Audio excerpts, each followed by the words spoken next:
Hey, what's going on, my good people? We back.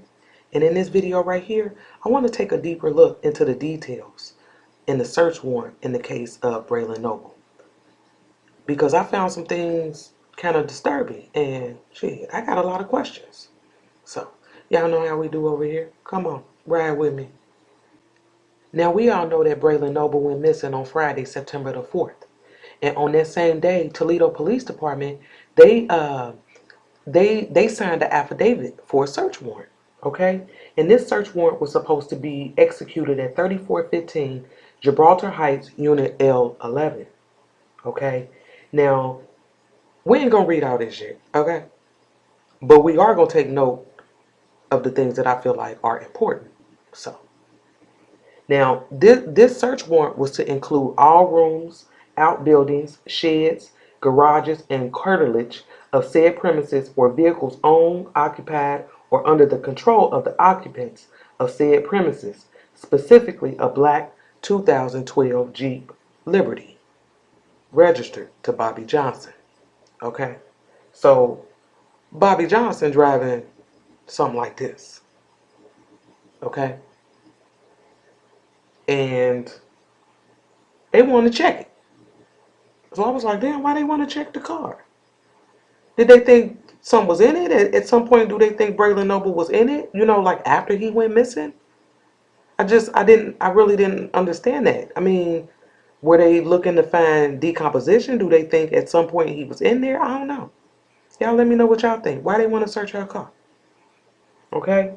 Then it goes on to say that they want to look for any cell phones, laptops, computers, electronics, or telecommunication devices capable of storing data, DNA, fibers, clothing, or any other evidence that may be relevant as to the whereabouts of Braylen Noble. Okay, so they want all the devices. Okay, and the facts that they used to feel the need for a search warrant was this what it said. On September the 4th, 2020, Dejanay Cox called 911 to report that her 3-year-old son, Braylen Noble.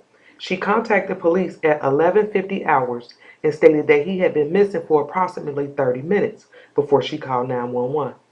Dejanay Cox stated that she lives in the apartment with her mother, Bobby Johnson, and the last time she saw her son, he was in the apartment with her mother. Dejanay Cox told police that when she came back in the apartment from her balcony, her mother told her that Braylen Noble went into his bedroom and shut the door. She stated that she went into her son's room, but he was not there. She told police that she and her mother looked in the apartment, outside the apartment, and in the pool and creek. An exhaustive search was completed by police to no avail. The listed vehicle belongs to Bobby Johnson, the maternal grandmother, and is located in the parking lot in front of Building L. A search of the apartment and vehicle could produce evidence that may lead to the whereabouts of Braylen Noble. Okay, couple things. Okay, first off, Dejanay didn't call 911. Remember, somebody named Bobby Johnson, supposed to be grandma. Okay? But then I know there's news out there where it could potentially be a roommate of hers, of Dejanay's. This girl right here pictured with her coming out the woods. Okay? I don't know for sure, but that's what's circulating, okay? Then it says that they contacted the police at 11:50. Now, in previous videos, y'all know that I went off of what the news was saying, and they were saying that the call came in at like 12:13, 12:15. And when I took it back 30 minutes, because they said they had been looking for him for 30 minutes. When I took back 30 minutes, it took it to about like 11:45-ish. But now in this affidavit, they saying that the call came in at 11:50. And if they've been looking for him for 30 minutes already, that takes it what? To what? 11:20?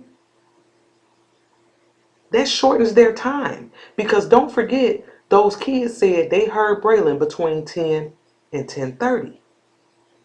Okay? And then remember they said when they were going into the apartment, they heard a loud boom. Okay?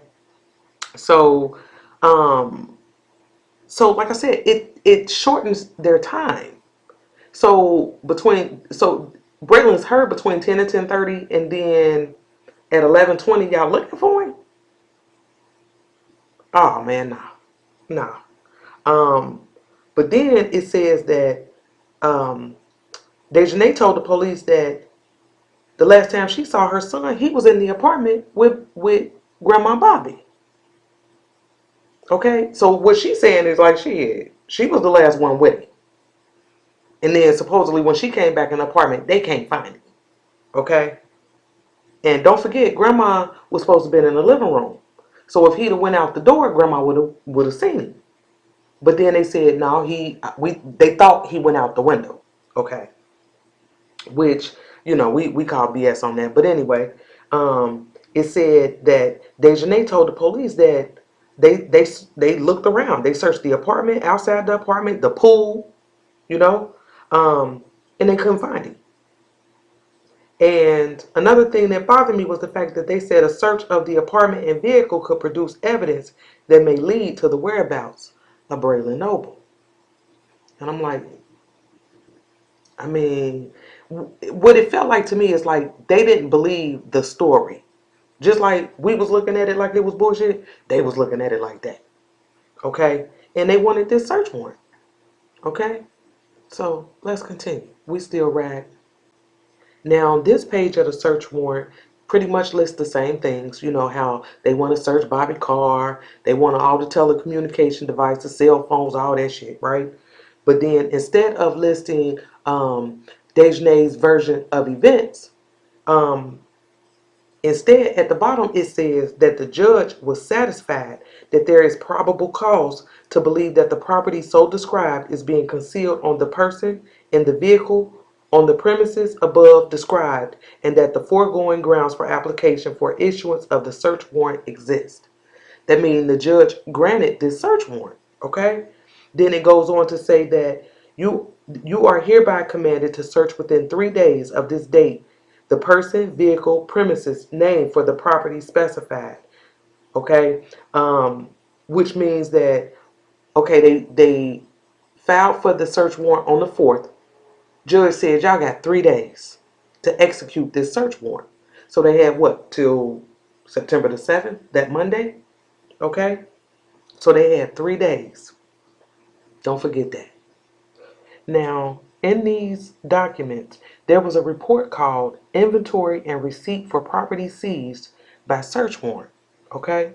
And at the top of it, they list that they seized that Jeep Liberty registered to Bobby Johnson. Now, I don't know if that means they took it or they just searched it. But I thought seized mean they took it. I don't know though. But her car is listed. And then they listed some items that they found in the apartment. Let me show y'all something. Now, one of the things that Toledo Police Department collected from that apartment was a cigarette butt. And it states on this report that it came from the chair on the balcony. And I thought to myself, I mean, why would they take the cigarette butt? You have to ask yourself that. Why did they need that? Usually it's to prove, or to collect DNA. So whose DNA did they need? I mean, were they trying to corroborate a story? Did Dejanay tell them she was out on the balcony smoking and they was trying to prove that that's what she was doing? Or maybe did they suspect somebody else of being there that was out there on the balcony smoking? I don't know, but they collected it. They also collected 2 tablets, one being an Amazon, and that Amazon tablet was found on the entertainment center in the living room. Then they collected a Samsung tablet, which was found on the stereo in the living room. So, I mean, why do y'all think they needed the tablets? They also collected 6 cell phones. Now, I know I got old cell phones laying around too, so that really too much didn't bother me. But the location of some of these phones bothered me. Okay, we had the black and white LG found on top of the microwave. Okay, then we had the ZTE phone and the HTC phone found in the medicine cabinet in the bathroom. And I thought to myself, Who the hell puts cell phones in the medicine cabinet? Is there anybody out there that does that? I've never heard of that. It's almost like you're trying to hide those phones. Okay? I ain't never seen no phone put in the medicine cabinet. I'm just saying. Then they found an LG phone that was on the kitchen table and a Samsung phone that was found in the bathroom sink. And I'm like, okay, whose phone was that in the sink? And why was it there? Needless to say, they collected all 6 phones. They also took a claw hammer and they found it in the kitchen closet. And I thought to myself, why would they take that?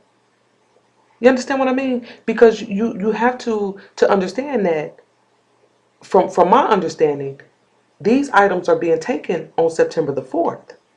They didn't find Braylen until the 9th. So you got to ask yourself, why take this hammer? And it made me feel like maybe something was on it, like blood or vomit or dirt, some shit like that.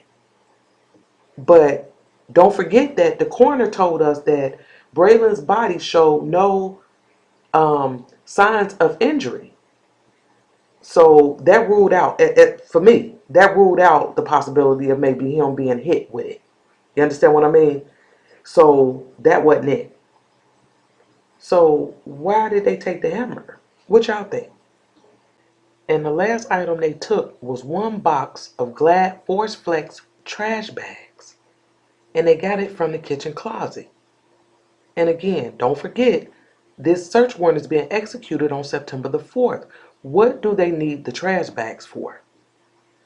I mean, now, the time on this report is at 5:30. So I'm assuming they took these items somewhere around then. But they had got out there, they had been searching for him since about what, noon? And they hadn't found him. So why did they need these trash bags? Was a trash bag found somewhere in the woods? Was a trash bag found in Bobby car? They was trying to match up these bags. I mean, that's what it sounded like to me. Y'all let me know what y'all think in the comments. Now, when you look at all these items together, it makes you wonder, what were the police thinking when they took them? I mean, 6 cell phones? Really? I mean, so that indicates communication. Who was she talking to? Remember in this Facebook post, she even said they took the extra phones and everything. And not only did she tell us that, she told us that at that time too, they gave them multiple polygraph tests. So again, to me, the police department knew or thought they were lying. Okay? And then we had the 2 tablets, which you can communicate through tablets too. I mean, shit, on Facebook. I mean, Dejanay was all on Facebook. Who's to say she wasn't using those tablets? Then we had the trash bags and a claw hammer. Think about it. The police department thought that the claw hammer and the trash bags were relevant. You understand what I'm saying? How though? They hadn't even found Braylen yet. And then we had this verification of the complete written inventory of all the property taken during the search warrant. This was entered or filed on September the 11th. They found Braylen on the 9th. Okay? So they already had these items from the 4th. So did they do it, after they found Braylen, did they have to do another search? Because we ain't heard nothing about that. Do they have all they need with this list right here? Y'all let me know what y'all think in the comments, man. Listen, I'm working on something else, so ride with me. Stick with me. I'll be back. So make the news, nigga, and watch what happens. If you make it over here on this channel, nigga, we on your ass. Okay.